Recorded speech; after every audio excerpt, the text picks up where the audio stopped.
one thing is just like talking to like young black men about just being able to talk about stuff and telling them it's okay to be able to talk about stuff, and they want to like that's what made me want to do what I do, is because like I said, the help that was given to me, like I want to try to give it to other people. Yeah. And like that's the way I want to give it to them, and like being able to be in that space. And I think especially a lot of guys are used to like we go about things in a very logical, like a fix it type mentality. Yeah. And not really taught as much as just like sit with things and sit with people, because not all things have a definite answer. Or like especially like, you know, with like a lot of dads, it's like, and I'm really happy like my dad like wasn't just this, but it's like I fed you, I clothed you, you're good. Like I did it, right? Like I did the thing. That's it. Like, I don't need to be there in your life emotionally. I don't get to be invested mentally. And that's the double-edged sword, like, because I know like you had to do that. You didn't have room for that, and that's the generational trauma part where it's just like.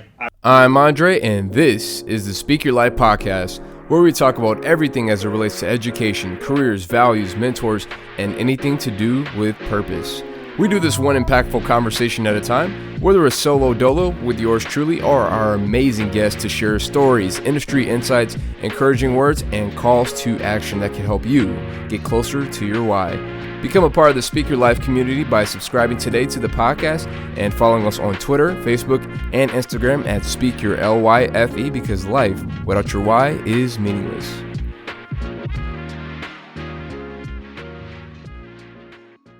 All right, what's up, everybody? Welcome to the Speak Your Life podcast. My name is Andre, and I'm your host. Be sure to subscribe to the podcast to make sure that you get all the content that we have, whether you're on Spotify, Apple Podcasts, or even on YouTube.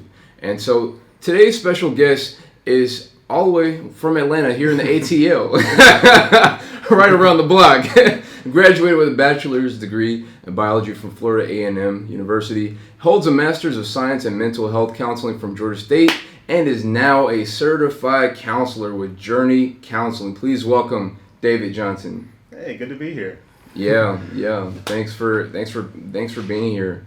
Real quick, let me close the door. Oh yeah. I don't want to be so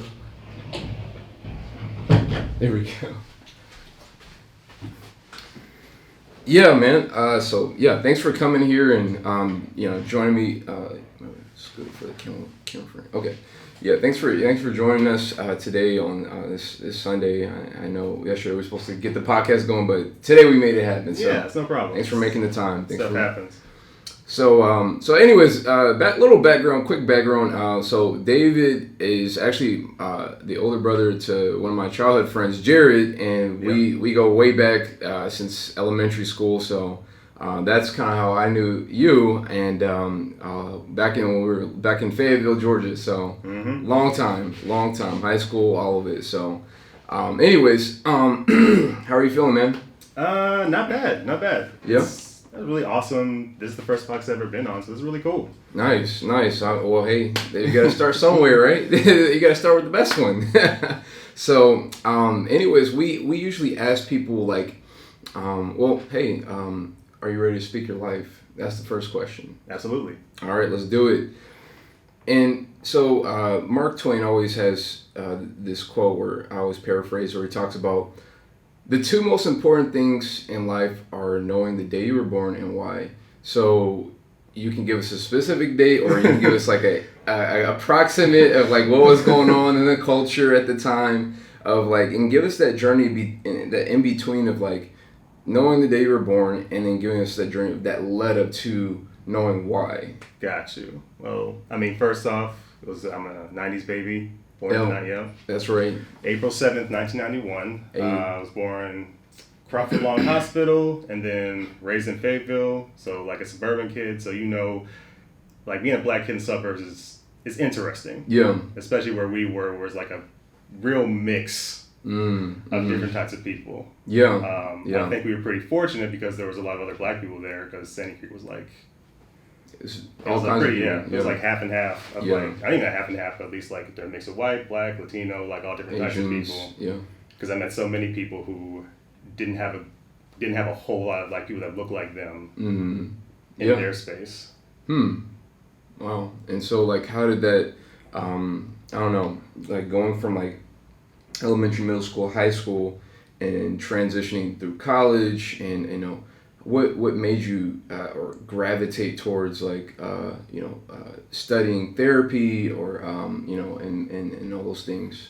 Well, so I think the first thing was just I received so much help for me personally because I had ADHD when I was a kid, and no one knew because no one knew the signs to look out for, and also I was a pretty smart kid. So like, and you see that with a lot of kids sometimes is like struggling internally, but because most of things between K through 12 is like measured academically, if you're fine, they don't worry too much. They're just like, oh, you're just undermotivated, or you just need to try a little bit harder. Like especially with like, especially with a lot of like minority kids in general. Either they'll give them the diagnosis to basically be like, well, this is what's wrong with you, or they'll be like, it's like overdiagnosed, underdiagnosed at the same time, or at least incorrectly. And especially with my parents are great because they were just technically just didn't know, were uninformed. But with a lot of kids, it's like a lot of that denial of like, and like, Black mental health in general, sometimes it's like ADHD, it's not real, depression, like, you just need to figure it out. And I feel like a lot of us have at least a little bit of anxiety right now.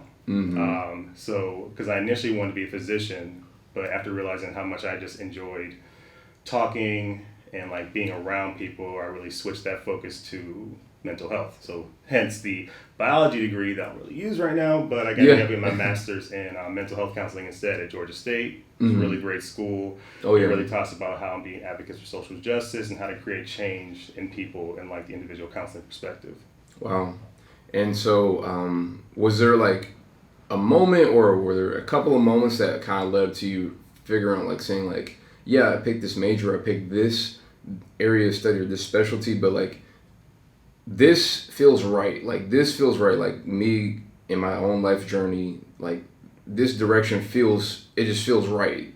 And this feels like this is my purpose. Like, was there like a moment or a couple of moments that kind of like, that you can remember that were like the dots connected? It was right in my transition period from like, I was applying to med schools. It just wasn't really feeling right. And then as I was looking into other stuff, when I talked to my parents and talked to people I knew at the time, I was like, I'm thinking about counseling. It's like, oh yeah, that seems great for you. And there just been so many instances where people were like, oh, I remember a thing you said that really helped me out. I was like, I don't even remember saying it, but I'm glad it was really helpful for you.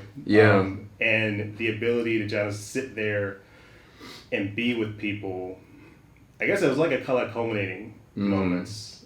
And I think a lot of times we have, not that maybe we don't know what the interest we want is when we're younger, but I know I thought about whatever counseling was at one point, but I think we're given like the main things to think about, like doctor or like service, like police or firefighter, or like things like that, and like not thinking about the various niche things. Or I wish that counseling wasn't like a niche, but like not everyone's like growing up like, I want to be a therapist. That's typically, it's like, when you're a kid, you're growing up, you're like, oh, I want to be a basketball player like Michael Jordan, back in the 90s, or you want to be a police officer or an astronaut or something like that. Exactly. You're right. Therapy is not really, or a therapist is not something that comes first to mind for a kid.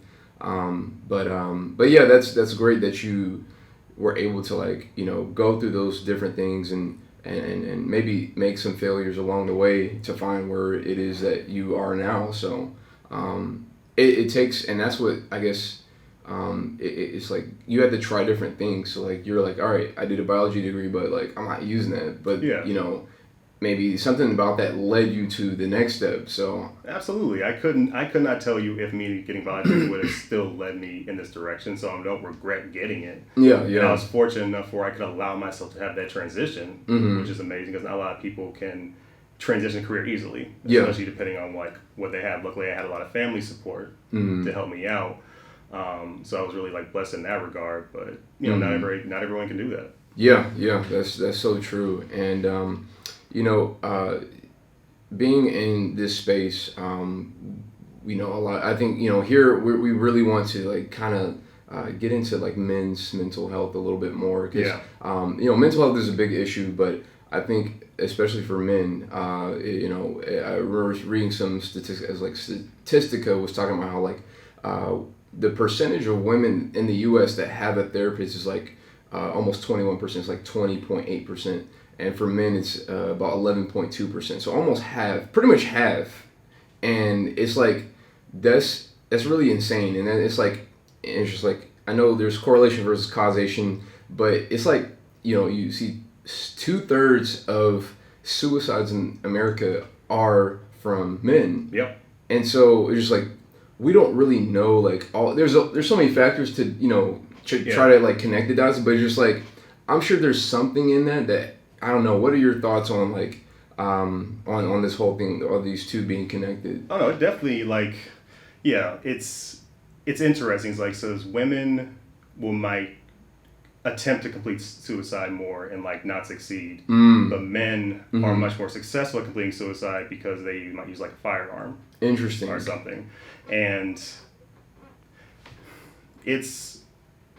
Yeah, like for men, we're like taught a couple different things that are really like encouraged, like especially black men. I mean, there's a general part of the black community is that you don't talk about your stuff. Yeah. Like, keep it to yourself. What's the point of talking about it? I just like I grind, I get it done, then I'll be good.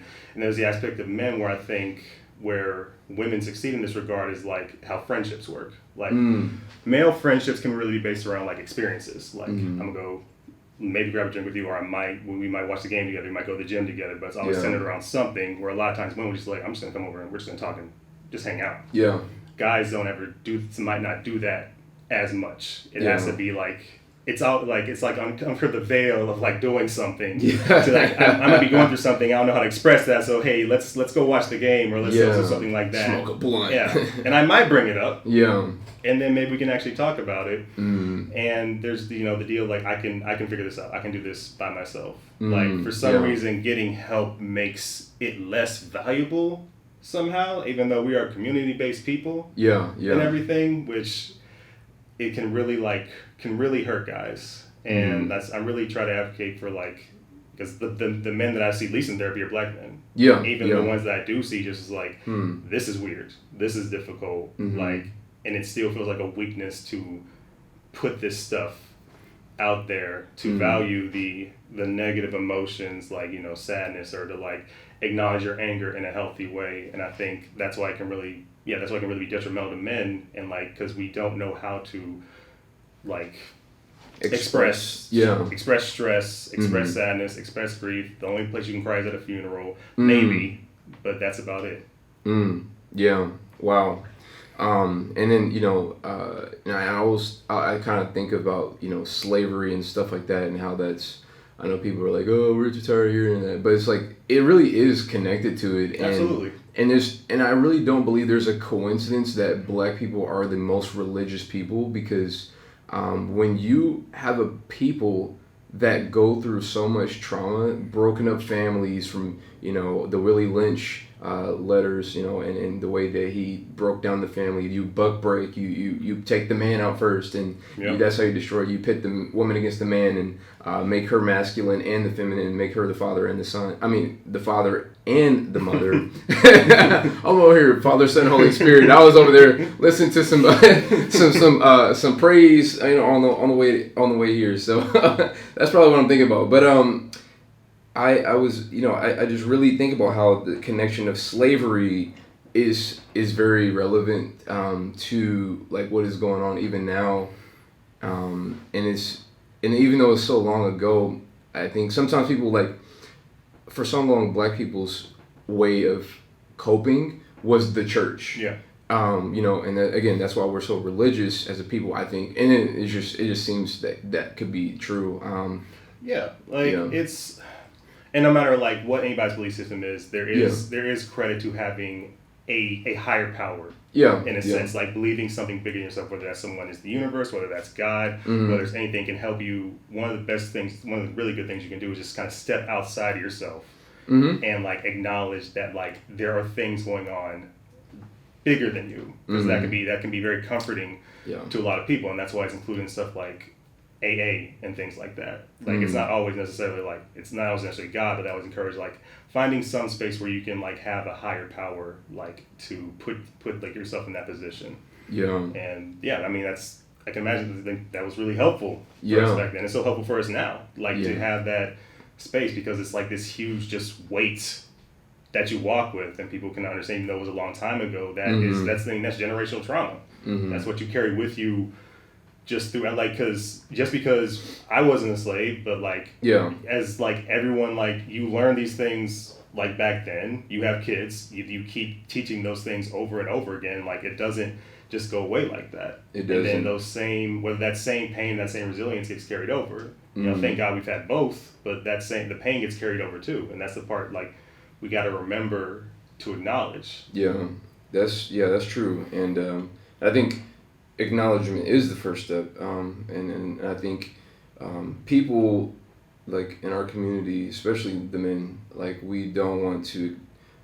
I think when we acknowledge, or there's this perception, I think in media where like you have like, you know, like from the beginning of media, like, you know, we're always portrayed as this big alpha male, strong, you know, masculine, and you know, either you're an athlete, either you're a rapper, you look like Tupac, you thug life, and all that stuff. Is just like you're portraying, you know, this is this portrayal of what black men are supposed to be.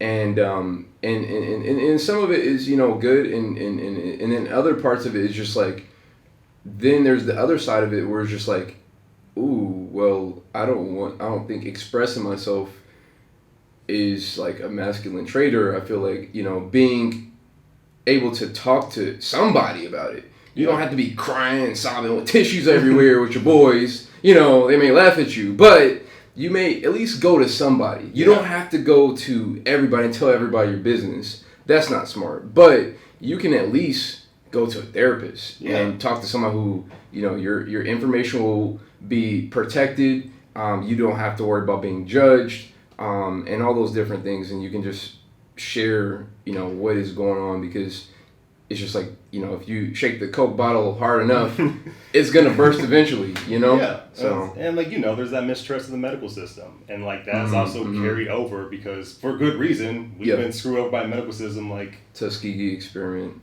Yes, so many times. So like, why wouldn't you not trust it? And I wish that weren't the case. So we have to try to give good faith to people and like earn that respect of like, you know, you can come here and yes, everything you say will be held confidentially.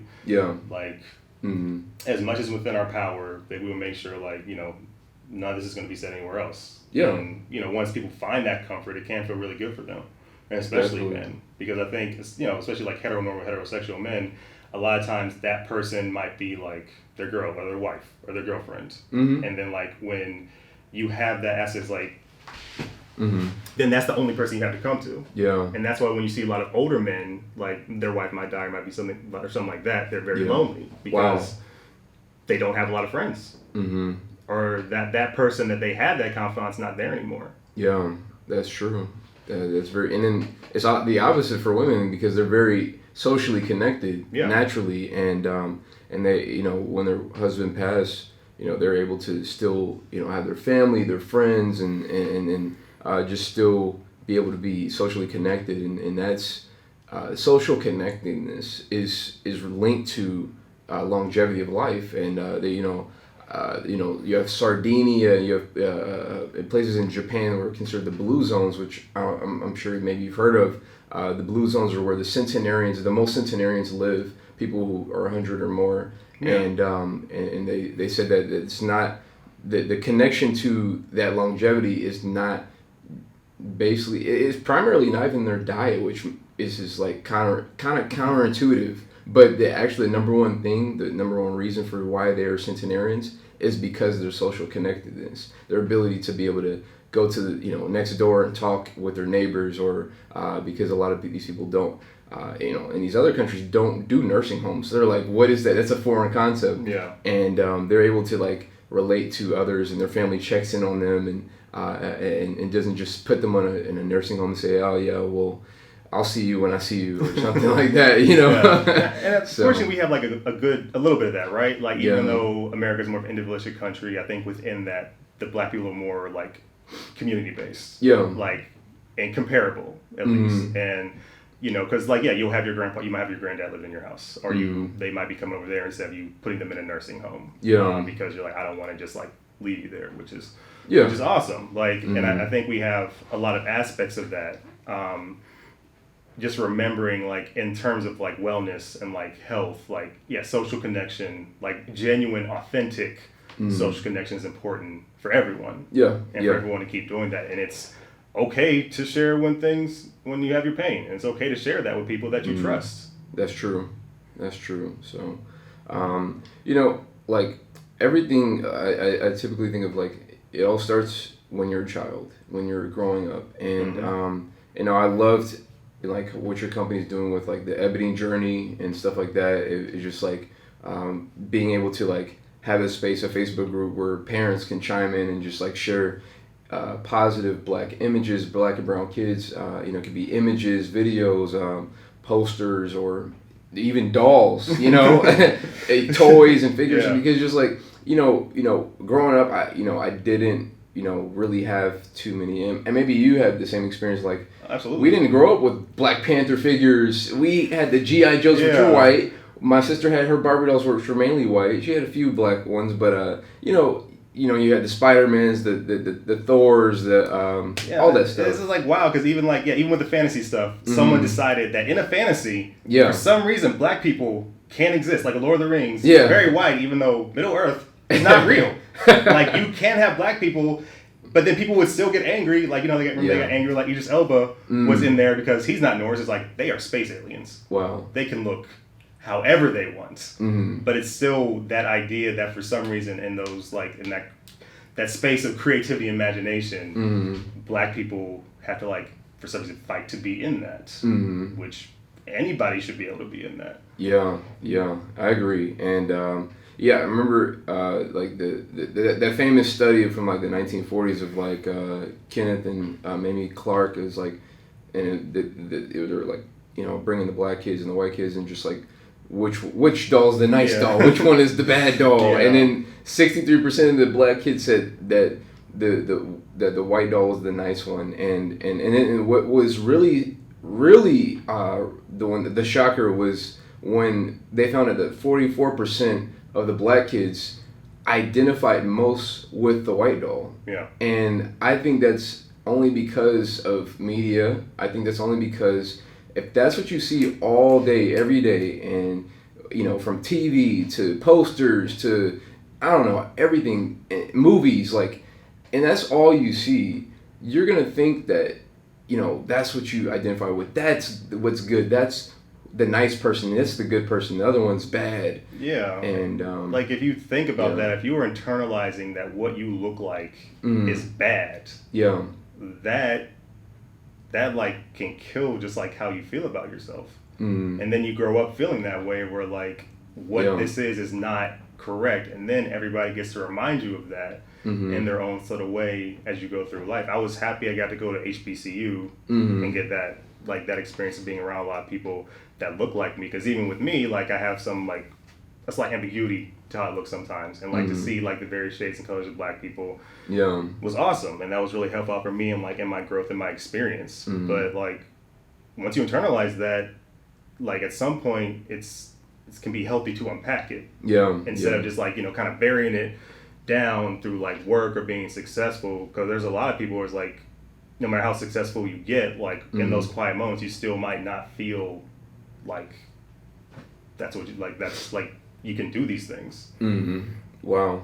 Because and speaking of the ambiguity thing, is like I know like that's what you say, that's something that you struggle with like from the beginning, because like I know, and I'm gonna keep it really real, because like growing up in school we were like, Jared's our brother, I think he's from the Middle East, is he adopted? Like that used to always be like the question. But like was that something like, I don't know, how did you deal with that, and cope with that? And that was like, and I think I said, even that on a certain level I didn't even consider myself like Black, which is weird. Like intellectually these things. But deep down in your heart, like it feels, because people are like, when you got your own, people asking like, hey, what are you? And I'm like, and even now, as full on adults, some people ask like, what am I? It's like, I'm Black. It's like, are you sure? It's like, don't ever ask someone, are you sure? And anything related to your identity, just be like, okay, cool. Like, then no one's ever gonna be like, now that I thought about it, maybe I'm not.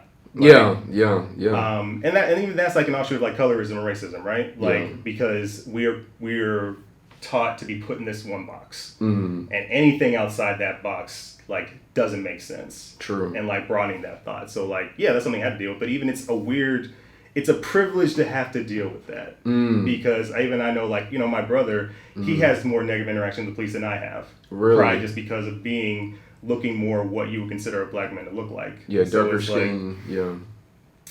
That was probably a more difficult part because you got to like find a space to express that. Like, how can you express it when like all of my people are dying? Like, what do my problems matter as? Yeah. And I think that can be like with people, a lot of people in like any type of privileged position, right? Okay. Where it's like, why should I complain when like other people might have it like way worse than me? But it's like, I mean, it's not the struggle Olympics, and that's why if you have someone who you can just talk to, it's okay to talk about that. Yeah. It's not like you're taking like, as long as you're not taking that space away from anybody else. Like, I'm not going to go to like a Black Lives Matter thing and be like, hey guys, what about me though? Yeah. This is the space for that. Yeah. And my counseling therapist is the space for like me dealing with like my crap. Yeah. And, like, exactly. people navigating this like things of like colorism and like the privilege of looking a certain way. And there's nothing, we're always going to have our struggles. Exactly. And like, I never want to take away from someone who's like light skin or dark skin, like you're going to have specific experiences. It's just like allowing other people to have their experience as well. And sometimes if we can't communicate that well, there's like a clash. Yeah. Right? Because we're like, well,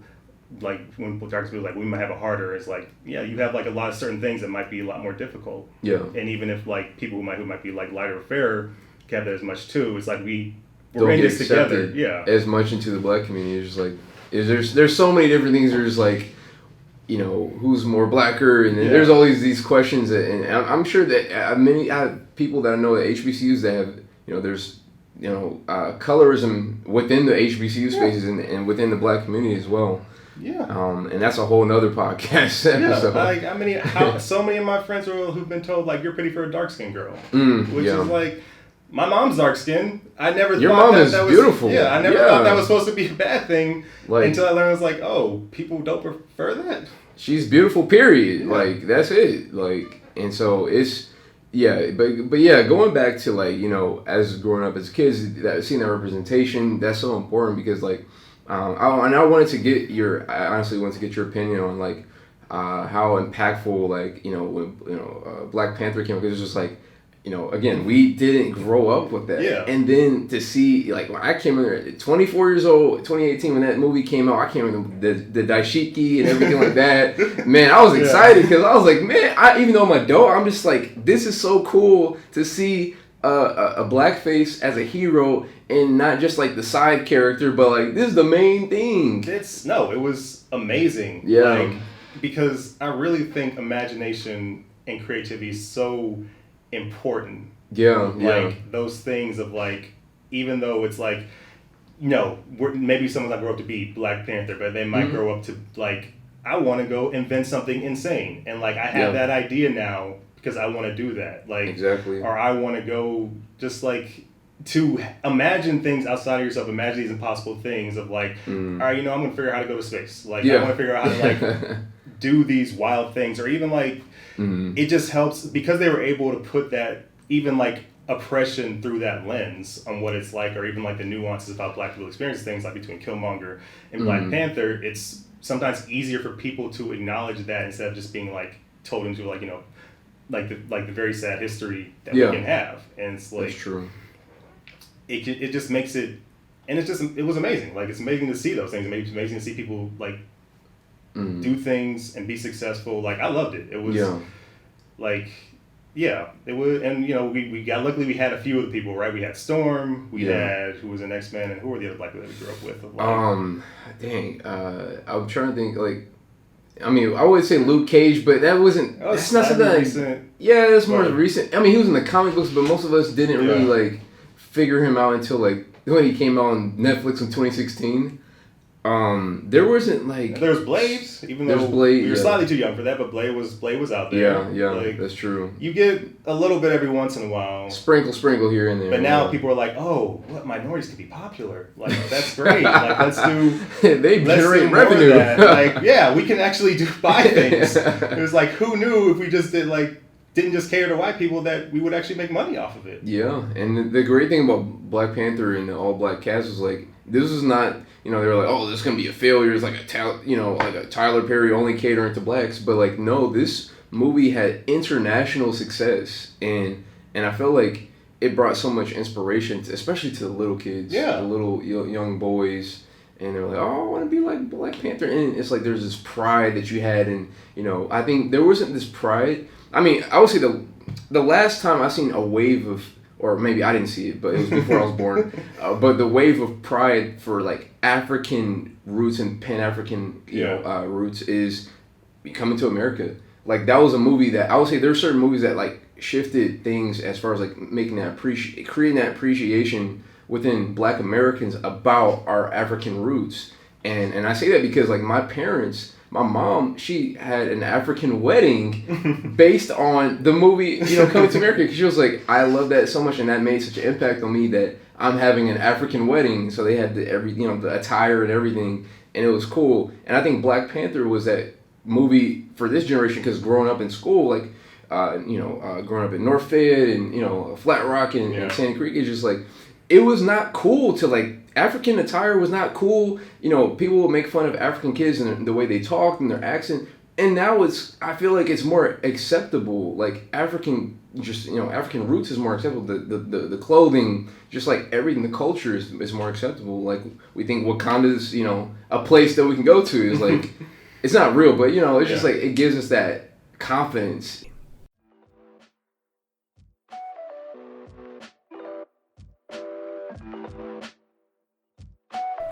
The BBC reports a U.S. workers' online study said that nearly 70% agreed public speaking skills are critical for success at work. Maybe you are a student looking to become a prime candidate for that internship or might I say full-time position, or maybe you have already been in the job market for some time now and you just want to stand out amongst your coworkers looking to get that raise you feel like you've been passed up for too long now. Go to speakyourlife.com/private-lessons.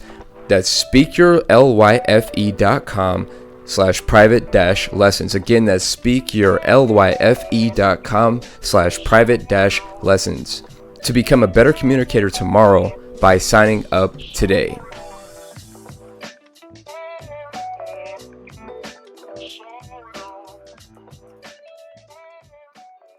But yeah, it gave us that confidence and just appreciating African roots, not just like Black, American culture, but just the African roots. And so, I mean, because all of our stuff is really fragmented, and our culture is a different culture than a lot of other people's because of what its history was, and like how we can't just trace things like other people, and to have confidence in many of those things is great. And like I said, like with mental health and stuff, it's not to not be confident, but it's also to appreciate all aspects of yourself and not the things that just might be considered positive. And like the hard things about yourself to acknowledge and to still like yourself for, even if you might consider it to be a negative trait. Like that's what's important, like the authenticity of like all of you. Wow.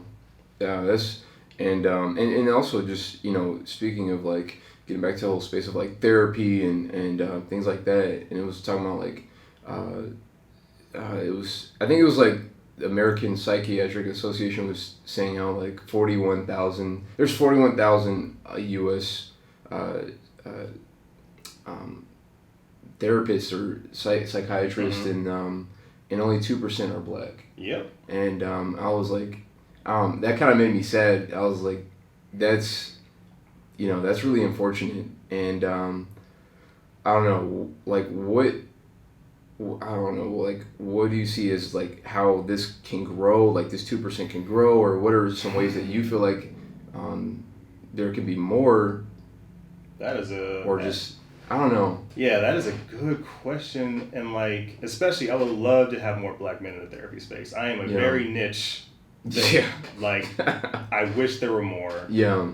And that's in like so like it's same something like the teaching field of like mostly women. I love like women of color just are really doing it right now of like taking up the space of like being therapists, being teachers, and things like that. And like and that's I think one thing is just like talking to like young Black men about just being able to talk about stuff and telling them it's okay to be able to talk about stuff, and they want to like that's what made me want to do what I do, is because like I said, the help that was given to me, like I want to try to give it to other people. Yeah. And like that's the way I want to give it to them, and like being able to be in that space. And I think especially a lot of guys are used to like we go about things in a very logical, like a fix-it type mentality. Yeah. And we're not really taught as much as just like sit with things and sit with people, because not all things have a definite answer. Or like, especially like, with like a lot of dads, it's like, and I'm really happy like my dad like wasn't just this, but it's like, I fed you, I clothed you, you're good. Like I did it, right? Like I did the thing. That's it. Like, I don't need to be there in your life emotionally. I don't get to be invested mentally. And that's the double-edged sword, like, because I know like you had to do that. You didn't have room for that, and that's the generational trauma part, where it's just like I work all this, I give you this. That is how I show my love for you, which is great. But for some, like, kids need all those things. Yeah. And like that's why like all this other stuff is important, to allow people to have more resources to be all those things for their kids. Because like when you have a lack of resources, you focus on the things that matter the most. Like I kept you alive. Yeah. That's great. Wow. Like let's focus on that. I don't have time to like do all the other stuff. Go to your baseball games. Yeah. Just like, And I know they would probably want to. Like anybody would. Like my dad was at every single track meet. He was like at all those things. I remember he would always be there when we had track meets. He has all the videos and like those, and he was also a hard worker, but those are things I remember him for. That like he was there. Yeah. And he had the ability to be there. So like it is not a knock on any other like black fathers who like working hard is like what you got to do. Yeah, right? I just want people to like when we can be mindful of like giving your kids the other thing too, and the space to be whatever they're trying to be, because the black identity is very like there's so much to it. Yeah, like, it's very complex. There's no just like certain way to be black. Yeah, like you just are. That's true, and that can mean many things. I certainly agree, and especially when you're like younger, especially as a teenager, it's rough because you're just like, you ain't wearing your Jordans, or you ain't wearing this or that, then you ain't gotta talk a certain way, or there's these certain things that you have to do to be accepted, and there's like, it's crazy because the age range like 15 to 24, that age range. It's like the third leading cause of death is suicide. Yeah. And I think a lot of that has to do with like being accepted, being appreciated, especially as a teenager, because it's rough. Like because I remember I remember like in middle school I had these Jordans, but they were fake Jordans, y'all. They were the fake Jordans. Instead of the 5 fingers stretching out over 6 fingers, like the extra one. And so I was like, we couldn't afford the $200 Jordans, so I had to get the fake ones. And so I usually would like wear pants, and so that nobody could see that. People would be like, oh, that's fresh. But then one time I slipped up and wore shorts, and I got clowned the whole day. But it's just like, imagine if like, I didn't have anybody to like, I have, a great support system, but imagine the kids who go through that kind of humiliation every single day because their parents can't afford certain kind of clothes, or they can't afford, certain things, and they drive in a beat up car and drop their kids off, and then, kids are making fun of them for that, or maybe how they smell, and just like there's all these different things that the kids get made fun of, and if they don't have a support system of any kind, or a mentor or something like that, then kids commit suicide. Yeah. So. Yeah, it's. And because a lot of people don't even know how to talk about like depression and what even that looks like. Yeah. Because people think of like depression as like you're really sad. It's not really sad. You're really numb. And then you don't care. Yeah. If you're living or not. It's like apathetic. Yeah, it's like the lack of feelings when it gets really to being depression. It's like it's not good to be sad, but sadness is just as important. Not only you saw Inside Out, sadness, real integral part of like all the other emotions. Like you gotta put it out there, because all emotions are complicated. But it's when you start to not feel those things, that's when, even before that's important to speak out to somebody, but that's when it's like really important for kids to talk about things. But in order for people to really get down and talk about with someone who is depressed or who is suicidal, you gotta like be in there with them. I think that's what can make some people uncomfortable. Is because you gotta sit with that too, instead of just being like, oh, like maybe you're not as sad, like maybe it's okay. Maybe like at least you have this. Yeah. Which don't do that. Like just be like, there's a time and place to acknowledge the good things people have, but when they are feeling down, like you gotta like let them have that voice of when they're feeling down. It's just like how we are now as Black people denying what's happening to us. Yeah. And it's being like, well, you have this or this happened. It's like, no, but this is literally what's happening right in front of You guys have Oprah Oprah and Dave Chappelle. Yeah. Like, what? We had one black president, so we're good now. Like, it's fine. I just laugh when I hear that stuff. I'm just like, really? Are you serious? But it's just yeah, you're right about that. You need to meet people where they are, Mm-hmm. and if they are at a place where they're just not able to appreciate even the good things that are going in their life, be there with them and just listen to them, listen more than you speak, and I think that's what the key is, and I think what you're doing is really great, and not only just in the working in therapy space, but also doing the mentoring. Yeah. I know you kind of mentioned that before. Yeah, and, I do academic ADHD coaching for like teenagers, around like normally teenagers, sometimes college students. So like, yeah, because even kids who don't deal with ADHD and focus issues like Yeah. are not taught how to go about school correctly. Yeah. I don't think any kids are. It's like go study. It's like what's how do you study? No one like tells you how to study. It's like go study for this. That's right. And stuff like that. Sometimes if teachers are really swamped and can't help you out, and if you're depending on what education of your parents are, may not be able to do those things. Like That's so true. because even before that, I was with College Advising Corps, which is like an extension of AmeriCorps. It's like a nonprofit where we helped a lot of kids. I was in the Atlanta public school system where we helped like a lot of kids, they're mostly kids of color, like figure out how to go to college Yeah. and like how to navigate that space because it's a privilege to know how to do that. Yeah. Like yeah, not it is. everyone knows how to do that. I got That's an lucky. advantage.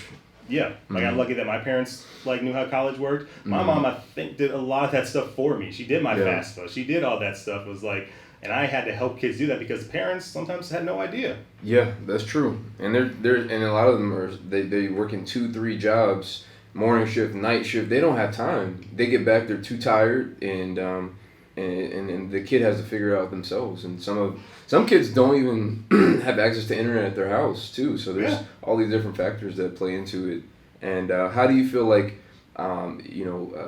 like I mean, maybe there's some changes that you noticed about the kids that you've mentored, like from the day they started with the program into like now? I don't know.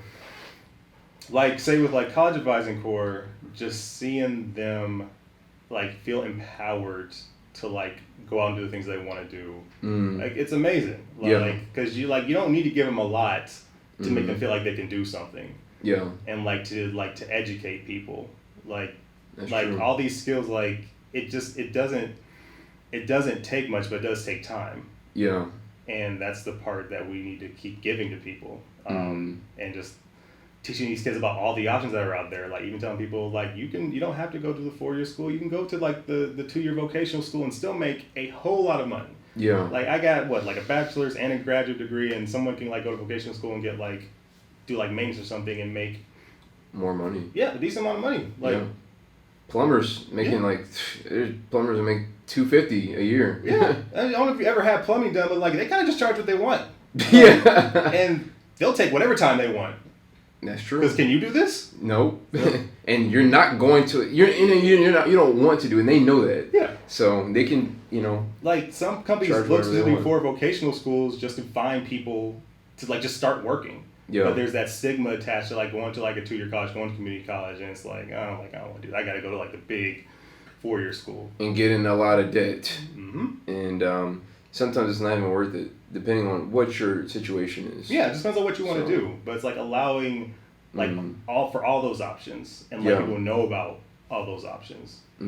Yeah, that's very true. So that's good that you have been able to impact some kids and at least just be there and present and just especially for like the younger boys, like especially the ones that may not have a father or a big brother or somebody like that they can look up to, and it's like because as much as their mother loves them, their mother cannot teach them how to be a man because she's not one herself. And so you being there present and just showing them hey, if you want to go to college, that's possible. And just showing, I think some, especially black kids like that don't have certain opportunities, just showing them that they have the potential and just showing them that they are worth it and they're worth investing in, that's what will make them want to do more. And I think that will incentivize them to go above and beyond, because when they know that somebody's, got their support, giving them support, pushing them to do better, and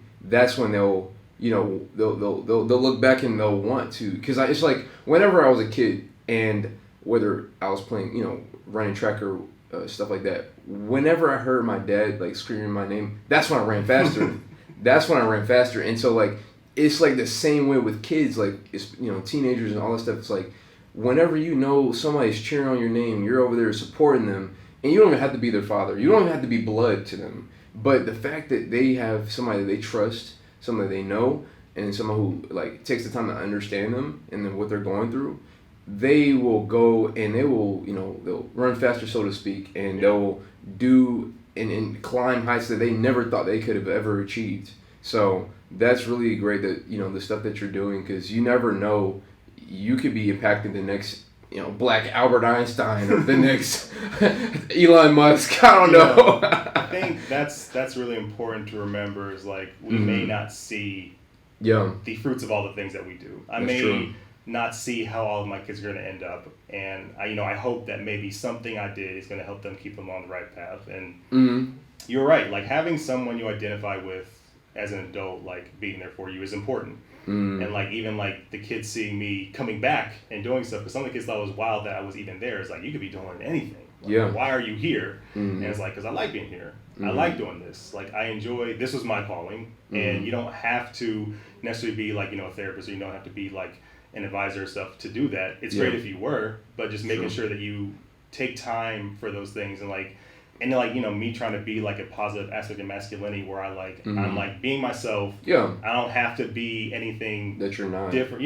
When, like you said, when you're teens, of like, we try to like we try out being black when we're younger, of like what it's supposed to look like. And we do all these things, what we think, what we see it, and then the idea is, as we get older, we kind of just fall into like, being black is just being you. Because you are black, and then just whatever you are, therefore, is black. And that's it. Like, it doesn't have to be anything else.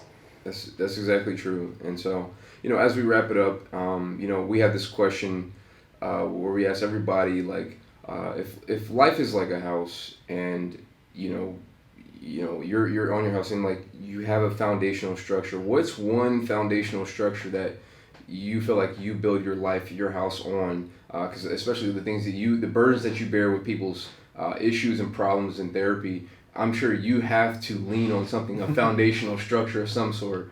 What is that for you? I mean, it's love and it's gratitude. Like when I work in the space that I do, like you see all these people overcome all these things. And sometimes they even take you by surprise of what things people went through, and like you're still here. And you're even still seeking help, and you're seeking like assistance with it. So that can be very powerful and very inspirational to me. To see these people go through these things, come on the other end feeling resilient about it. So just because you're like in that low moment doesn't mean you can't climb out of it. That's true. And everybody, no matter who you are, no matter how strong you are, everybody needs love, and everybody wants to feel appreciated, and just like that somebody is there for them. So everybody's worthy of being loved. And no, period. Everyone's worthy of being loved. That's it. Even if you're, boys need to learn that, like, you can, say I love you. You can receive that love. It's not just that, you hurt yourself, get back up there and, be a tough boy, and, just know that you can receive love as a black man. And as we conclude, I just wanted to say, first of all, thank you for, again, being on the show, and I really appreciate your thoughts and your perspective. And, we usually do question of the day, guys, and where we ask a random question, but I really wanted this episode to be a little bit more different, and kind of shift away and keep it like more focused on especially men's mental health, and especially in the black community, black men's mental health. And so if you are a parent out there, and you want to be a part of the Ebony journey, and you want to be a part of a space, a community where you can just be connected to something that's positive, sharing images, sharing photos, videos, posters, dolls, toys, whatever like that, all kinds of, even positive news, like you can be, it's like they can join the Facebook group, right? Yeah. Yeah. So you can find the Facebook group at The Ebony Journey on Facebook. So just be a part of that. And that's for the parents. As far as if you're a young man out there, you're a man out there just going through life, and you're needing therapy, and you don't like know where to start, and you're just trying to figure out how do I begin this journey of like healing. You can reach out to David. His Instagram is Gentleman Wanderer, and you can also connect with him on JourneyCounselingLLC.com. Again, that's JourneyCounselingLLC.com. I'll leave the link below for these two things. And again, be sure to subscribe to this podcast, guys, whether you're on Spotify, Apple Podcasts, and if you're on YouTube, hit that subscribe button. But again, we want to thank you for joining this episode. We really appreciate you guys, and we will see you on the next episode. Peace.